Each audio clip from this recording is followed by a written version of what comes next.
एक आदमी काठमांडू के होटल लॉबी में घुसता है। उसके पास 2 फोन है। एक बजता है, फिर दूसरा। दोनों कॉल अलग अलग खुफिया एजेंसियों से हैं। अलग देश, अलग हैंडलर, एक ही आदमी। वो झूठ पकड़ने की ट्रेनिंग ले चुका था, लेकिन वो खुद एक झूठ बन गया। एक इंसान 2 दुश्मन देशों की खुफिया एजेंसियों को कैसे यकीन दिला सकता है कि वो दोनों का है, जबकि असल में वो किसी का नहीं।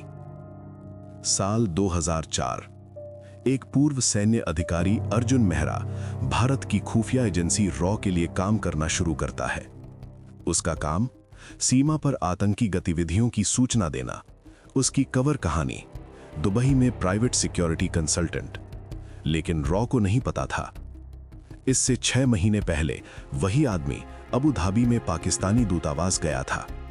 उसने आईएसआई को अपनी सेवाएं देने की पेशकश की। उसने कहा वो तंग आ चुका है। उसने कहा वो मदद कर सकता है। आईएसआई ने उस पर भरोसा किया। ये कहानी आज इसलिए मायने रखती है क्योंकि दुनिया भर में खुफिया एजेंसियों पर भरोसा कम हो रहा है।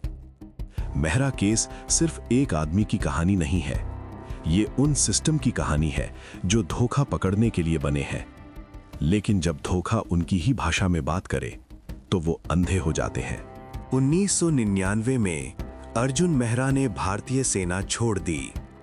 ऑफिशियल रिकॉर्ड कहता है घुटने में चोट, लेकिन पूर्व साथी अधिकारी उसे बेचैन, तेज तर्रार और प्रमोशन में बेरुखी रखने वाला इंसान बताते हैं। 2001 तक वो दुबई में था। उसने एक छोटी सिक्योरिटी कंसल्टिंग फर्म रजिस्टर करवाई। उसके क्लाइंट लॉजिस्टिक्स कंपनियां थीं। उसका असली काम अभी शुरू नहीं हुआ था। 2002 की शुरुआत में यूएई में तैनात एक रॉ अधिकारी ने एक कॉन्फ्रेंस में मेहरा से संपर्क किया। अधिकारी ने बाद में बताया मेहरा उत्सुक लेकिन सतर्क लग रहा था। उसने बात मान ली। उसने पैसे के बारे में नहीं पूछा। 2003 के अंत तक मेहरा ने वो लकीर पार कर दी। उसने नेपाल में एक आईएसआई के फ्रंट को इनक्रिप्टेड मैसेज भेजा। उसने नाम दिए, असली नाम नहीं, उन लोगों के नाम जो पहले ही इलाका छोड़ चुके थे। लेकिन आईएसआई को यह नहीं पता था। 34 महीने तक मेहरा डबल एजेंट बना रहा। उसके रॉ हैंडलर उसके काम से खुश थे। उसके आईएसआई हैंडलर उसे भरोसेमंद मानते थे। दोनों तरफ से पैसे मिले, दोनों तरफ से भरोसा मिला। अंत अक्टूबर 2007 में आया। दिल्ली में रूटीन सिग्नल ऑडिट के दौरान एक अजीब पैटर्न दिखा। नेपाल में एक एन्क्रिप्टेड सर्वर से 2 अलग-अलग खुफिया नेटवर्क पूछताछ कर रहे थे, एक भारतीय, एक पाकिस्तानी। मेहरा को इंदिरा गांधी इंटरनेशनल एयरपोर्ट पर रोका गया। उसे हथकड़ी नहीं लगाई गई। उसे एक ऐसे कमरे में ले जाया गया जहां खिड़कियां नहीं थीं। जब पूछा गया ऐसा क्यों किया, उसने कहा क्योंकि मैं कर सकता था। अर्जुन मेहरा के खिलाफ केस कभी खुली अदालत में पेश नहीं हुआ, लेकिन दस्तावेजों और रिपोर्टिंग से एक तस्वीर उभरती है। एक दस्तावेज के मुताबिक मेहरा ने 2004 से 2006 के बीच 17 गोपनीय फाइलें एक्सेस की। इनमें से 6 बाद में आईएसआई के कब्जे में पाई गईं। ये फाइलें टॉप सीक्रेट नहीं थीं, लेकिन ये भारत के नियंत्रण से बाहर जाने वाली नहीं थीं। एक रिपोर्ट के अनुसार वित्तीय जांच में पता चला कि मेहरा के दुबई खाते में करीब $40,000 जमा हुए। ये पैसे एक शेल कंपनी से आए जिसे बाद में आईएसआई फ्रंट बताया गया। सीसीटीवी फुटेज में मेहरा एक होटल कैफे में एक शख्स के साथ बैठा है। खुफिया सूत्रों के मुताबिक ये शख्स जाना माना आईएसआई अफसर था। ये मीटिंग 14 मिनट चली। मेहरा ने बाद में दावा किया वो शख्स उसका क्लाइंट था। पाकिस्तानी आंतरिक समीक्षा में कहा गया कि मेहरा ने सामरिक रूप से उपयोगी लेकिन रणनीतिक रूप से सीमित जानकारी दी। समीक्षा में यह भी कहा गया उसकी वजह से किसी भी तरफ कोई ऑपरेशनल मौत नहीं हुई। 2018 की एक जांच से पता चला कि मेहरा 2003 से 2007 के बीच 11 बार नेपाल गया। इनमें से 8 बार उसकी यात्रा जाने माने आईएसआई अफसरों से ओवरलैप हुई। भारतीय अधिकारियों ने हमेशा मेहरा को देशद्रोही बताया, पैसे के लिए देश बेचने वाला। लेकिन पैसे का लेन देन बहुत बड़ा नहीं है।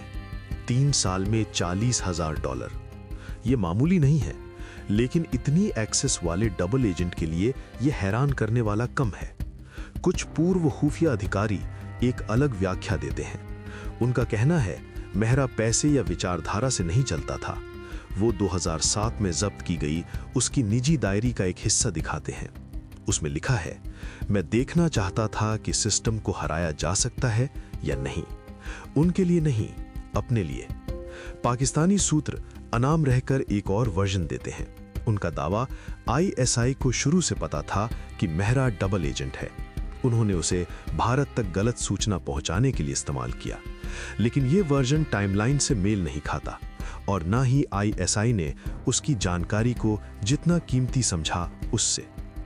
जो नहीं पता मेहरा कब रुकना चाहता था, क्या उसकी कोई योजना थी या वो सिर्फ यही चाहता था कि दोनों तरफ का भरोसा हमेशा बना रहे।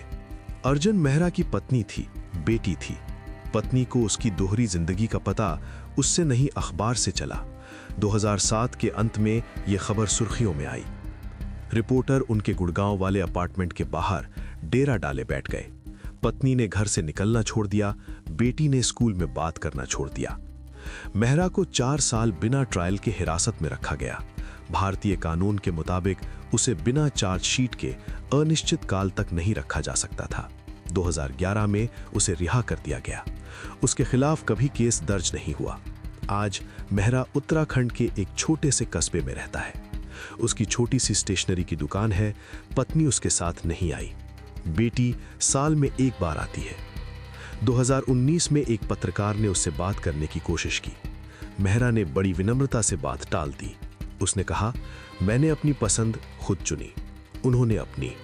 फर्क सिर्फ इतना है, उनकी पहचान गुप्त रही। पूर्व रणनीतिक मामलों के विश्लेषक doctor Rajesh Nair double agents को इस तरह समझाते हैं, उन्हें खिलाड़ी मत समझो, उन्हें शीशा समझो। वे तुम्हें वही दिखाते हैं जो तुम पहले से मानते हो। तुम शीशे से झूठ की उम्मीद नहीं करते, तुम बस जो दिखता है उस पर भरोसा कर लेते हो। मेहरा केस आज भी इंटेलिजेंस स्कूलों में पढ़ाया जाता है, उसकी ट्रेड क्राफ्ट के लिए नहीं जो औसत दर्जे की थी, बल्कि उसके मनोविज्ञान के लिए।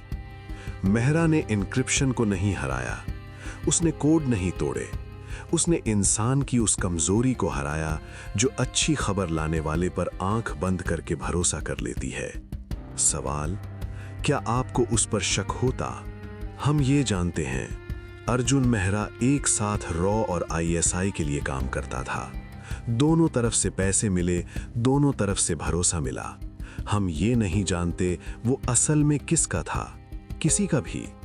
या 4 साल हिरासत में रहने के बाद बिना ट्रायल उसे क्यों छोड़ दिया गया? उसकी जब्त डायरी की एक लाइन, वफादारी सिर्फ एक आदत है और आदतें टूट सकती हैं। मेहरा चुप रहेगा, यकीन लगभग तय। उसने 1 दशक से कोई इंटरव्यू नहीं दिया। करीबी लोग कहते हैं उसने अपनी शांत जिंदगी बना ली है, वो इसे तोड़ना नहीं चाहता। भारत में और दस्तावेज सार्वजनिक होंगे, यकीन मध्यम। भारत की डीक्लासिफिकेशन नीतियों में धीरे धीरे सुधार हो रहा है। इतिहासकारों का मानना है अगले 10 साल में और फाइलें सामने आ सकती हैं। पाकिस्तानी रिकॉर्ड बंद रहेंगे, यकीन लगभग तय। पाकिस्तान इस दौर की खुफिया फाइलों को सार्वजनिक नहीं करता। इसमें बदलाव की कोई उम्मीद नहीं। कोई किताब या संस्मरण आएगा, यकीन कम। मेहरा ने अपनी कहानी लिखने में कोई दिलचस्पी नहीं दिखाई है। उसके पूर्व हैंडलर दोनों तरफ बूढ़े हो रहे हैं, लेकिन किसी ने ऑन रिकॉर्ड बात नहीं की। अर्जुन मेहरा ने कोई हथियार नहीं उठाया, उसने कोई परमाणु रहस्य नहीं चुराया। उसने सिर्फ 2 खुफिया एजेंसियों को वो बात बता दी जो वे सुनना चाहती थीं, और उन्होंने उसे इसके पैसे दिए। आखिर में उस आदमी को जिसने 2 देशों को धोखा दिया, उसे किसी जासूस ने नहीं, एक सर्वर लॉग ने पकड़ा। उसकी कहानी याद दिलाती है, कि सबसे खतरनाक राज वे नहीं होते जो तिजोरियों में बंद रहते हैं, वे होते हैं जिन पर हम सवाल ही नहीं उठाते। अगर आप जानना चाहते हैं कि खुफिया एजेंसियां उन जासूसों के साथ क्या करती हैं जिन पर केस चलाना मुश्किल हो, तो हमारी अगली डॉक्यूमेंट्री देखें, वो हैंडलर जो कभी रिटायर नहीं हुए। केस बंद होने के बाद जासूसों के साथ क्या होता है।